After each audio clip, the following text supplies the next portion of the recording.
गुज़श्ता जुम्मे आपके सामने अर्ज़ किया था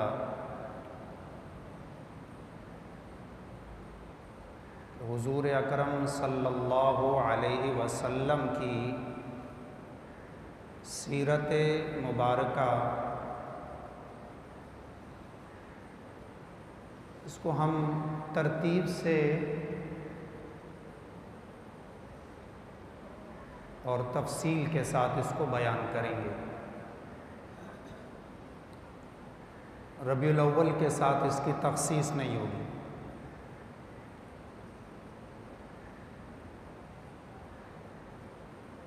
आप सल्लल्लाहु अलैहि वसल्लम की पैदाइश से लेकर वफ़ात तक और पैदाइश से भी पहले के अहवाल,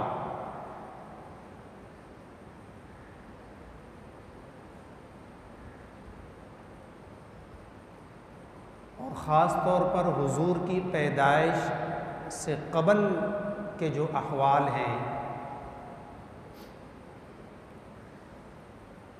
उसके बारे में भी मुसलमान को पता होना चाहिए।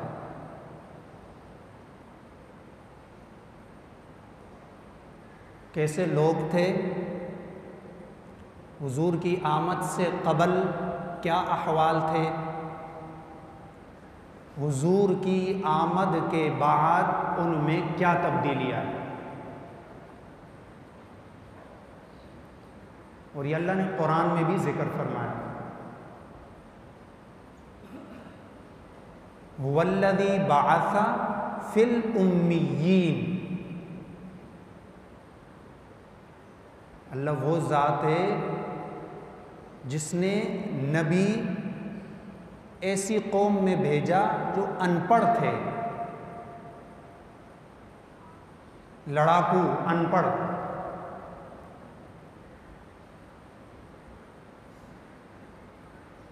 और इसी आयत के आखिर में अल्लाह फरमा रहे हैं, व इन कानू मिन क़ब्लु लफ़ी ज़लालिम मुबीन। ज़लाल,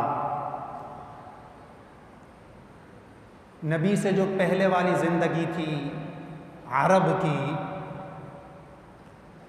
गुमराही में थी, गुमराह थे।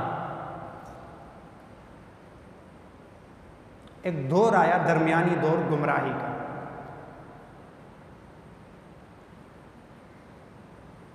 नबी अलैहिस्सलातु वस्सलाम का जो सलसला नसब है, हम और आप सब जानते हैं कि आप सल्लल्लाहु अलैहि वसल्लम हज़रत इस्माईल की औलाद से।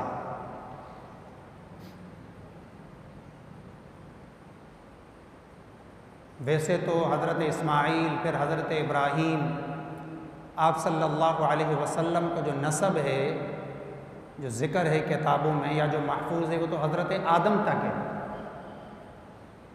जो मारूफ है, ज़ाहिर सी बात है कि जो असल हज़रत इस्माईल की औलाद में से हैं आप। इख्तिसार के साथ वहाँ से हम बात शुरू करेंगे ताकि जो अरब है ये आबाद कैसे हुए, मक्का कैसे आबाद हुआ, मदीना कैसे आबाद हुआ, मक्का और मदीना के इर्द गिर्द के इलाके कैसे आबाद हुए।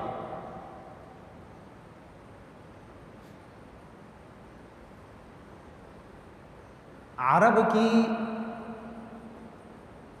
मुख्तलिफ अक़वाम थी।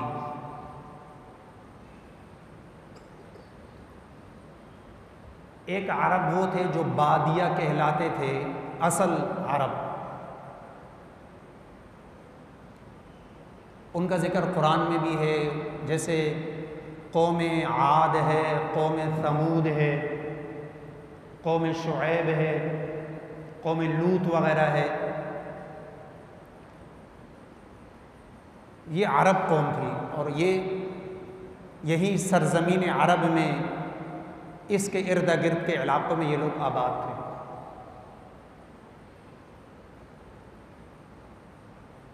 नाफरमानियाँ हुई उनकी तरफ से, शिर्क हुए, अल्लाह की पकड़ में आए।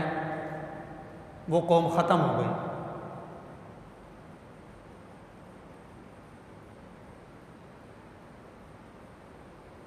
एक अरब कौम वो थी जो एक जगह उनका ठिकाना नहीं होता तो वो जगह तब्दील करते रहते। बाज़ अक़वाम ऐसी थी अरबों की, उनको आरज़ा कहा जाता है, आरज़ी ठिकाने बना लिए।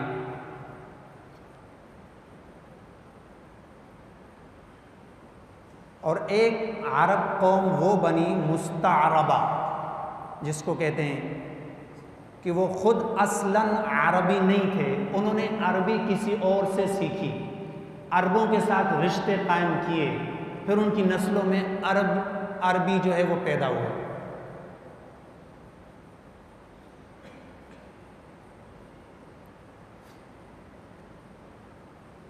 हज़रत इब्राहीम अलैहिस्सलाम को अल्लाह ने हुक्म दिया,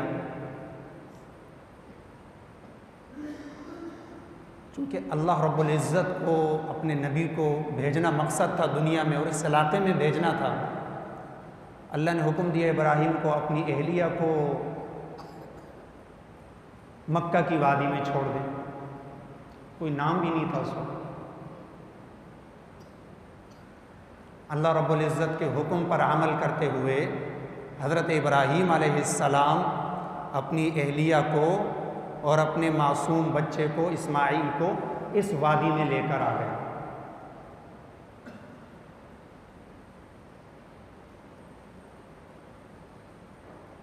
और जाकर वापस छोड़कर वापस जाने लगे। अम्मा हाजरा पीछे गई, हज़रत इब्राहीम के पीछे जा रही हैं कि आप हमें कहाँ छोड़कर जा रहे हैं। इब्राहीम खामोश हैं। रिवायात में आता है कि जन्नतुल मुअल्ला, जिसको कहा जाता है कब्रिस्तान, जन्नतुल मुअल्ला, वहाँ तक पीछे गई।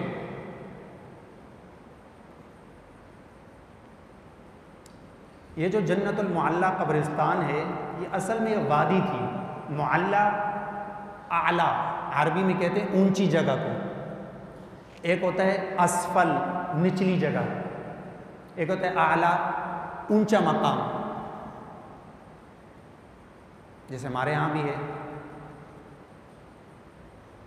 हम तो वैसे डूब जाते हैं। नदी के जो करीब होगा वो निचले मकाम पे होगा, जो पहाड़ी के पास होगा वो उछला मकाम होगा। तो आला मक्के का जो उछला मकाम था, ऊंची वाली जगह, उसको मुअल्ला कहते थे, और जो निचली वाली जगह उसको मिसफला कहते थे। आज भी जो लोग जाते हैं उम्रा करने के लिए, वहाँ मोहल्ला बोर्ड भी लगे होते, मोहल्ला मिसफला, मोहल्ला मिसफला। और ज़्यादातर हमारे पाकिस्तानी ये जो कबूतर चौक कहलाता था और ये शार इब्राहीम खलील, इसी के पीछे मोहल्ला मिसफला। तो यहाँ छोड़ के इब्राहीम अलैहिस्सलाम वापस जा रहे हैं और वो उनके पीछे जो है वहाँ तक गई, मुअल्ला तक गई। वहीं वो कब्रिस्तान आज मौजूद है जिसको जन्नतुल मुअल्ला कहा जाता है। लोग समझते हैं कि शायद जन्नत का टुकड़ा है जन्नतुल मुअल्ला लफ्ज़ की वजह से, ऐसी बात नहीं। मुअल्ला उस जगह का नाम था और जन्नत उसका नाम बाद में पड़ा, चूँकि सहाबा इकराम की कब्र है, अम्मा की कब्र भी है और सहाबा इकराम की भी कब्रें हैं। तो जन्नत एक अरबी में कहते हैं बाग, बाग, ऊंचे मकाम वाला बाग, ऊंची हस्तियाँ भी वहाँ मदफून हैं। इब्राहीम जा रहे हैं, अम्मा पीछे जा रही हैं। क्या आप बताएं, आप हमें कैसी जगह छोड़कर जा रहे हैं? कुरान में उसको कहा गया वादिन गैरि ज़ी ज़र, ऐसी वादी जिसमें आबादी का तो क्या ज़राअत का भी कोई इम्कान या नामो निशान नहीं था। वादिन गैरि ज़ी ज़र, कोई आबादी नहीं, कोई ज़राअत का इम्कान नहीं, कुछ भी नहीं।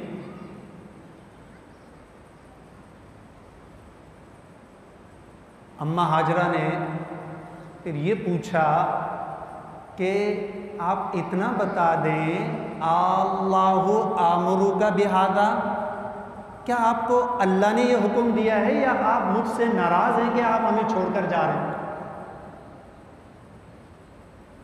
इब्राहीम अलैहिस्सलाम ने फरमाया, इन्नल्लाह अमरनी, मुझे अल्लाह ने हुक्म दिया है और मैं अल्लाह के हुक्म पर तुम्हें छोड़कर जा रहा हूँ। अम्मा हाजरा ने फरमाया ठीक है, वहाँ से वापस हो गए। फरमाया इज़न ला युज़य्युना, जब अल्लाह ने आपको हुक्म दिया है तो अल्लाह हमें ज़ाया नहीं करेंगे, अल्लाह हमें ज़ाया नहीं करेंगे। और बाज़ रिवायात में आता है अम्मा हाजरा की ज़बान मुबारक से उस वक़्त ये कलिमात निकले, हस्बुनल्लाह व निअमल वकील, हस्बुनल्लाह व निअमल वकील, हमारे लिए अल्लाह काफ़ी, अल्लाह हमारा कारसाज है। इस कलमे के बड़े फ़ज़ाइल हैं, अहादीस में भी इसके कलमे के पढ़ने का जिक्र है। उलमा कहते हैं इसको कसरत के साथ पढ़ा करें, वज़ू के साथ भी होना कोई ज़रूरी नहीं है, तस्बीह के तौर पर, कलमे के तौर पर इसको पढ़ा करें। और ख़ास तौर पर किस मौके पर, जब आप किसी गम में हों, जब आप किसी परेशानी में हों, जब आप किसी मुश्किल में हों। मुख्तलिफ़ कलिमात में से एक ये कलिमा भी है, हस्बुनल्लाह व निअमल वकील, हस्बुनल्लाह व निअमल वकील, इसको पढ़ते रहा करें। हज़रत हाजरा ने ये कलमा पढ़ा, अल्लाह ने मदद फरमाई। हज़रत आयशा पर जब तोहमत लगी मुनाफिकीन की तरफ से, हज़रत आयशा ने अपने आप को कमरे में बंद किया। लोगों ने कहा क्या कर रही हो? कहा अल्लाह काफ़ी है मेरे लिए, हस्बुनल्लाह व निअमल वकील। हज़रत आयशा ने ये कलिमात कसरत के साथ पढ़े और अल्लाह ने कुरान में फरमाया, सुब्हानका हाज़ा बुहतानुन अज़ीम। हज़रत इब्राहीम अलैहिस्सलाम को जब आग में डाला जा रहा था और जब आपको आग में डाला गया, तो आग में जब आपको डाला गया तो इब्राहीम अलैहिस्सलाम की ज़बान मुबारक में भी ये कलिमात थे, हस्बुनल्लाह व निअमल वकील, हस्बुनल्लाह व निअमल वकील। अल्लाह ने फरमाया, कुल्ना या नारु कूनी बरदन व सलामा, ए आग इब्राहीम के लिए ठंडी हो जाए। मुख्तलिफ मौक़े पर इस कलिमात के पढ़ने का जिक्र है। ग़ज़वा उहुद में सहाबा कराम मुश्किल में थे और सहाबा कराम जब मुश्किलात के वक़्त में थे, ग़ज़वा उहुद में रिवायात में आता है कि सहाबा कराम भी इस कलमे को बार बार पढ़ते जा रहे थे, हस्बुनल्लाह व निअमल वकील। ज़ाक़त अलैहिमुल अर्ज़ु बिमा रहुबत, सहाबा पर ज़मीन तंग हो गई थी। उस वक़्त सहाबा के ज़बान मुबारक से कलिमात थे, हस्बुनल्लाह व निअमल वकील, हस्बुनल्लाह व निअमल वकील। अल्लाह ने मदद फरमाई। तो इस कलिमात के पढ़ने की तरगीब है और ये पहली मरतबा ये कलमा हज़रत हाजरा की ज़बान मुबारक से निकला जब हज़रत इब्राहीम उनको छोड़ कर जा रहे थे। अम्मा हाजरा वापस आ गई। कुछ दिन का तोशा पानी जो साथ था वो ख़त्म होने लगा, परेशानी के दिन शुरू हो गए। मुख्तसर बात को समेट रहा हूँ मैं। और ख़ास तौर पर पानी, जाहिर सी बात है कि पानी ऐसी चीज़ है कि जिसके बग़ैर तो ज़िंदगी नहीं। भूख तो फिर भी बर्दाश्त है।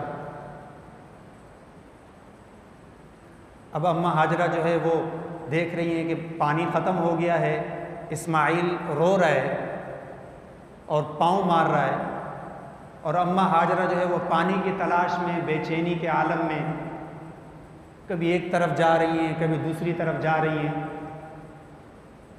औरत ज़ात है, एक तरफ जाती है वो पहाड़ आ जाता है, हद ख़त्म हो जाती है, पहाड़ पे चढ़ती हैं, ऊपर तक देखती हैं, दाएं बाएं कहीं पानी नज़र आए, फिर उस पहाड़ से उतरती हैं, फिर जाती हैं दूसरे पहाड़ पर, ऊपर तक चढ़ती हैं, दाएं बाएं नज़र दौड़ाती है कि कहीं पानी नज़र आए। हज़रत हाजरा की इसी अदा को अल्लाह रब्बुल इज़्ज़त ने क़यामत तक हज उम्रा करने वालों पर वाजिब करार दे दी, जिसको सई कहा जाता है, सफ़ा मरवा की सई। एक तरफ सफ़ा, एक तरफ मरवा, शुरू करते हैं सफ़ा से, पहला चक्कर जाकर पूरा होता है मरवा पर। सफ़ा मरवा इन दो पहाड़ियों के नाम थे। आदम का लक़ब था सफ़ीउल्लाह, तो कहते हैं कि हज़रत आदम सफ़ा पहाड़ पर उतरे थे, इसीलिए उस पहाड़ का नाम पड़ा सफ़ा। और हज़रत हव्वा दूसरे पहाड़ पर उतारी गई, तो अरबी में औरत को इमराअ कहते हैं, इसी से है मरवा, इमराअ मरवा। तो दो पहाड़ियों के नाम इसी वजह से, एक रिवायत के मुताबिक सफ़ा मरवा। अब अम्मा हाजरा एक पहाड़ पर जा रही हैं, दूसरी पहाड़ पर जा रही हैं, पानी तलाश कर रही हैं, इस्माइल रो रहे हैं। अल्लाह रब्बुल इज़्ज़त ने जिब्राइल को हुक्म दिया कि जिब्राइल जाओ पानी का इंतज़ाम करो। हज़रत जिब्राइल तशरीफ़ लाते हैं और अल्लाह के हुक्म से जहाँ इस्माइल अपना पाँव मार रहे हैं, जिब्राइल वहाँ अपना पर मारते हैं। तारीख़ ये रिवायात में ये हज़रत इस्माइल पाँव मार रहे रोते हुए, बच्चा जब रोता है तो पाँव भी हिलाता है, दूध पीता बच्चा हाथ पाँव मार रहा होता है। इस्माइल के पाँव लग रहे हैं ज़मीन पर, जिस ज़मीन पर इस्माइल के पाँव लगे हैं उसी जगह पर हज़रत जिब्राइल अपना पर मुबारक मारते हैं। अल्लाह रब्बुल इज़्ज़त वहाँ ज़मज़म का पानी जारी फरमाता। और यही ज़मज़म का पानी है, नबी अलैहिस्सलातु वस्सलाम जब फ़तह मक्का के मौके पर आपने तवाफ़ किया, आपके लिए पानी निकाला, हज़रत इब्न अब्बास आपको प्याला पेश किया, आपने पानी पिया। सहाबा की ख्वाहिश थी खैर और बरकत के तौर पर आपने अपने पानी के कतरात के कुछ ज़र्रात मुंह से दोबारा प्याले में डाले और वो ज़मज़म के कुएं में मिला दिया गया। ज़मज़म का पानी वो पानी फरिश्ते के पर से वो जारी हुआ, एक नबी के पाँव से वो जारी हुआ और एक नबी के लुआब से उसमें बरकत हुई। इसीलिए उलमा की अक्सरियत का इस बात पर इत्तेफाक है कि ज़मज़म का पानी दुनिया के तमाम पानियों से अफजल है, यहाँ तक कि जन्नत के पानी से भी अफजल है। ये उलमा की अक्सरियत का इस बात पर इत्तेफाक है। ज़मज़म का पानी दुनिया के तमाम पानियों से अफजल है, यहाँ तक कि जन्नत के पानी से भी अफजल है।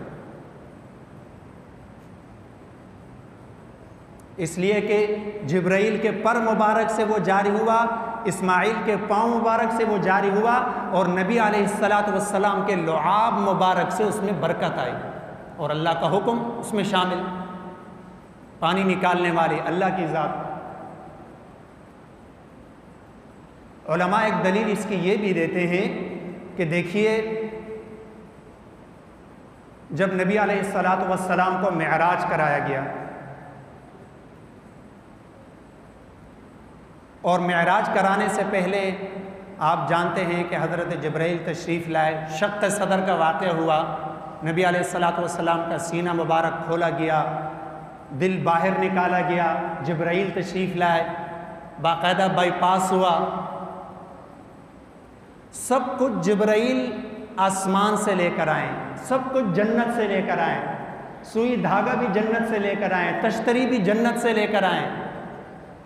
और नबी अलैहिस्सलातु वस्सलाम का दिल मुबारक किससे धोया गया? ज़मज़म के पानी से धोया गया। क्या जन्नत में पानी नहीं था? हौज़ कौसर भी था।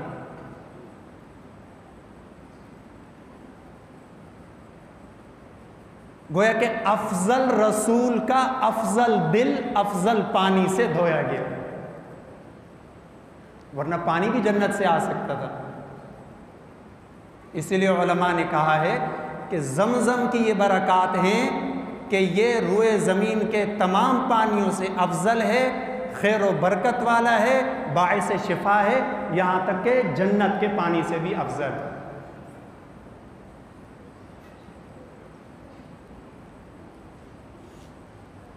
अल्लाह रब्बुल इज़्ज़त ने वो ज़मज़म का पानी जारी फरमाया और क़यामत तक इंशाअल्लाह वो जारी रहेगा।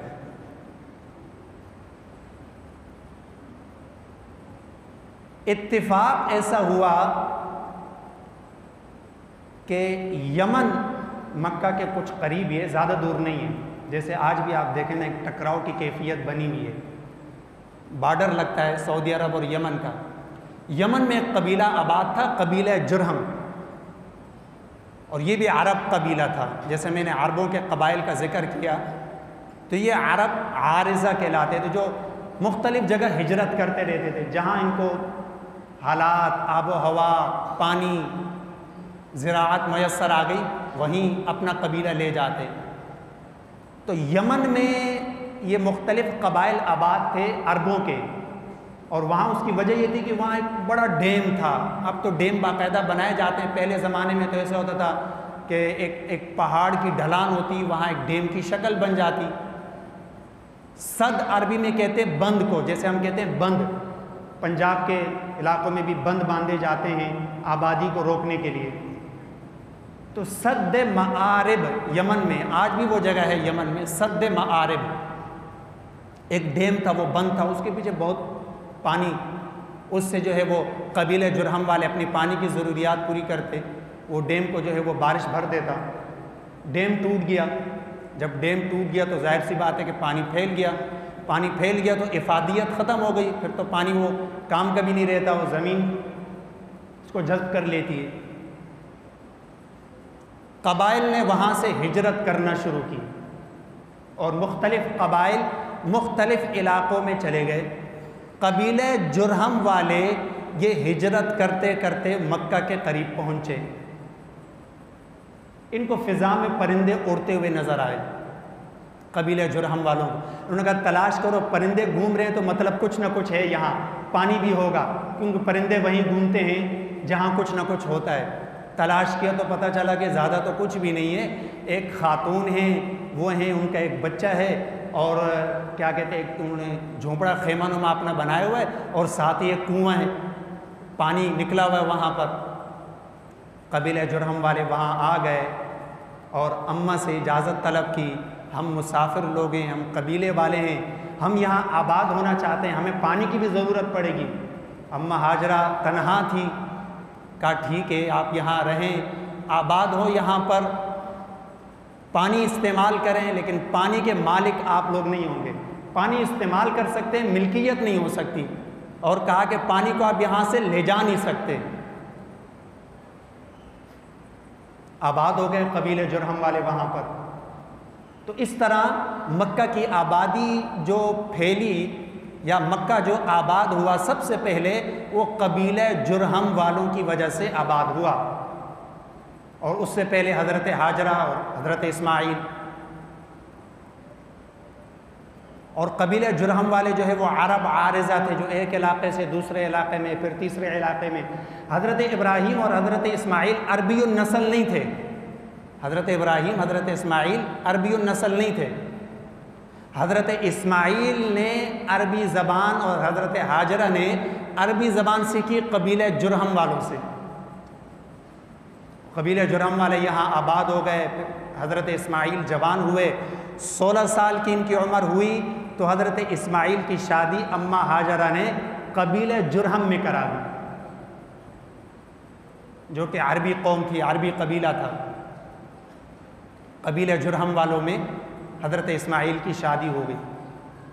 तो ये हज़रत इस्माइल अरबी मुस्तअरबा कहलाए, जिनसे नबी अलैहिस्सलाम की जो है, नबी अलैहिस्सलाम जिस नस्ल से आए, तो हज़रत इस्माइल अरब का वो कबीला या वो ज़बान मुस्तअरबा, यानी जिसका रिश्ता कायम हुआ, ताल्लुक़ कायम हुआ अरब कौम के साथ, उसमें शादी हुई, उनसे फिर अरबी ज़बान सीखी। इस तरह फिर ये आगे नस्ल अरबी नस्ल कहलाई। इंशाअल्लाह ये सिलसिला एक शुरू हुआ है, और आप लोग भी कोशिश किया करें ये सिलसिला, ताकि हम एक तरतीब के साथ मुकम्मल तरीक़े से सीरत के अहवाल को जान सकें। और जैसे जैसे हम जानें, अल्लाह रब्बुल इज़्ज़त हुज़ूर की मोहब्बत, अक़ीदत और जो अमाल हम सुनते चले जाएँ, अल्लाह वो अमाल हमारे अमल में लेकर आ जाएँ। वमा अलैना इल्लल बलाग।